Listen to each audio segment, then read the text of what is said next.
சென்னையில் இன்று இண்டிகோ விமானங்களின் சேவை மாலை 6 மணி வரை ரத்து செய்யப்பட்டுள்ளது. நாடு முழுவதும் கடந்த 3 நாட்களாக இண்டிகோ விமானங்களின் சேவைகள் கடுமையாக பாதிக்கப்பட்டுள்ளன. இதற்கு விமானி மற்றும் ஊழியர் பற்றாக்குறை, தொழில்நுட்ப பிரச்சினை என பல்வேறு காரணங்கள் கூறப்படுகின்றன. இந்த நிலையில் 3வது நாளான இன்றும் சென்னையில் இண்டிகோ விமானங்களின் சேவை கடுமையாக பாதிக்கப்பட்டுள்ளன. குறிப்பாக இன்று காலை 8 மணி வரை சென்னையில் 62 இண்டிகோ விமானங்களின் சேவை ரத்தானது. அதே சமயம் 22 இண்டிகோ விமானங்கள் சுமார் 6 மணி நேரம் தாமதமாக இயக்கப்பட்டன. இதனால் ஆத்திரமடைந்த பயணிகள் சென்னை விமான நிலையத்தில் போராட்டத்தில் ஈடுபட்டனர். It is not helping me. All I am saying. Hey, I want printout. I don't want anything else. When you can give me a printout for booking, for rescheduling, why not for cancellation? Exactly, that's what I am saying. சென்னையில் indigo விமானம் ரத்து செய்யப்படுவது தொடர்பாக தெளிவான முன்னறிவிப்பு இல்லை என்றும் பயணிகள் குற்றம் சாட்டுகின்றனர். இண்டிகோ ஊழியர்களிடம் கேட்டாலும் உரிய விளக்கம் அளிக்கப்படுவதில்லை என்றும் பயணிகள் புகார் தெரிவித்துள்ளனர். இந்த சூழலில் 6 மணி வரை இண்டிகோ விமானங்களின் சேவை ரத்து செய்யப்படுவதாக அறிவிக்கப்பட்டது.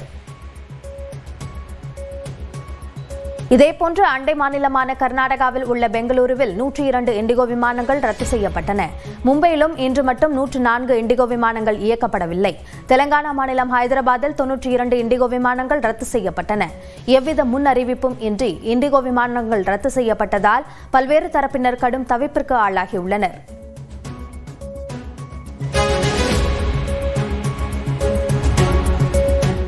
இண்டிகோ விமானங்கள் ரத்தானதால் சென்னை விமான நிலையத்தில் தவித்த பயணிகள் தெரிவித்த கருத்துக்களை தற்போது பார்க்கலாம். ஆல்ரெடி நாங்கள் நேற்றே வந்துட்டு நேற்று கேன்சல்னாங்க, இன்னைக்கு கொடுத்தாங்க. சரி, இன்னைக்கு போயிட்டு நின்னாலும் இன்னைக்கும் கேன்சல்ன்றாங்க. அடுத்து எப்போன்னு தெரில, காசு இப்போ அனுப்ப மாட்டேன்னு சொல்கிறாங்க.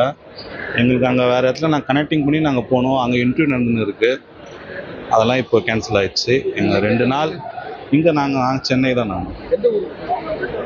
Kuwait. Came yesterday from Kuala Lumpur to Chennai and my flight was morning 9 o'clock to Pune. They keep delaying 1 hour and then finally in the night 10 o'clock until 10 o'clock there was no flight status. There was no flight flying, there was no captain, and then 10 o'clock also they were not saying that flight is cancelled. They were saying you can wait. இந்த நிலையில் November 1ஆம் தேதி முதல் கட்டாயமாக்கப்பட்ட விமானி பணி நேரம் தொடர்பான விதிகளை மத்திய விமான போக்குவரத்து தலைமை இயக்ககம் திரும்ப பெற்றது. குறிப்பாக ஒரு விமானி இரவு நேரத்தில் 6 முறை விமானத்தை தரையிறக்க அனுமதி, வார விடுமுறையில் ஏற்கனவே இருந்த நடைமுறை தொடரும் என அறிவிக்கப்பட்டுள்ளது. பிப்ரவரி 10ஆம் தேதி வரை புதிய விதிகளை அமல்படுத்த தளர்வு அளித்துள்ள மத்திய அரசு 15 நாட்களுக்கு ஒருமுறை புதிய விதிகளை அமல்படுத்துவது குறித்து ஆய்வு செய்ய வேண்டும் என்று குறிப்பிடப்பட்டுள்ளது. திருப்பரங்குன்றத்தில் பக்தர்கள் செல்ல முடியாத சூழலை பாஜக தான் ஏற்படுத்தியுள்ளது என்று குற்றம் சாட்டியுள்ள திமுக எம்பி கனிமொழி, பாஜக ஆளும் மாநிலங்களில் மத நல்லிணக்கமும் அமைதியும் இருக்கிறதா என்று கேள்வி எழுப்பினார். டெல்லியில் செய்தியாளர்களை சந்தித்த அவர், மக்களிடையே விரோதத்தை ஏற்படுத்த வேண்டும் என்பதற்காக வேண்டுமென்றே தேவையில்லாத இந்த விஷயத்தை பாஜகவினர் எழுப்பியிருக்கிறார்கள் என்று குற்றம் சாட்டினார். திருப்பரங்குன்றத்தில் பல நூற்றாண்டுகளாக மேற்கொள்ளப்பட்டு வரும் நடைமுறையை மாற்ற வேண்டும் என கூறுவது சரியானது இல்லை என்றும் கூறினார். நாடாளுமன்றத்தில் இந்த விவகாரத்தை எழுப்பிய போது திமுக எம்பி TR பாலுவை மிரட்டும் துணியில் மத்திய அமைச்சர் கிரண் ரிஜிஜு பேசியது கண்டனத்திற்குரியது என்று கனிமொழி குறிப்பிட்டார். மத்திய இணை அமைச்சர் எல் முருகனுக்கு தேவையில்லாமல் நீண்ட நேரம் உரையாற்ற அனுமதி அளிக்கப்பட்டதாகவும் தமிழ்நாட்டு மக்களுக்கு எதிரான இணை அமைச்சரின் உரை கண்டிக்கத்தக்கது என்றும் கனிமொழி தெரிவித்தார். கோயிலுக்கு போன பல இந்துக்கள் எல்லா இடங்கள்லயும் போய் வழிபட்டு விட்டு வரக்கூடிய ஒரு இணக்கமான சூழ்நிலையை தான் நாம் தமிழ்நாட்டிலே பார்த்து கொண்டிருக்கிறோம்.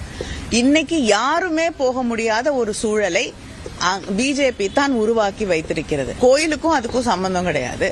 வழியாக நாம் பயன்படுத்தி கொண்டிருந்த தீபக்கல்லும் இல்லை.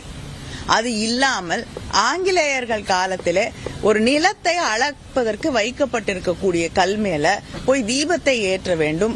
தீப திருநாள் முடிந்த பிறகு ஆகம விதிகள் என்று அடிக்கடி பேசிக் கொண்டிருக்கக்கூடியவர்கள் அந்த ஆகம விதிகளை எல்லாம் குழி தோண்டி புதைக்கக்கூடிய வகையில அதுக்கு அடுத்த நாள் கொண்டு போய் தீபத்தை ஏற்றுவது என்பது அதுதான் இந்துக்களுடைய மத நம்பிக்கை இருக்கக்கூடிய ஆகம விதிகளின் மீது மாறாத நம்பிக்கை வைத்திருக்கக்கூடிய பல இந்துக்களுடைய மனங்களை புண்படுத்தக்கூடிய ஒன்று. ஆக அதுதான் மாறுகிறது.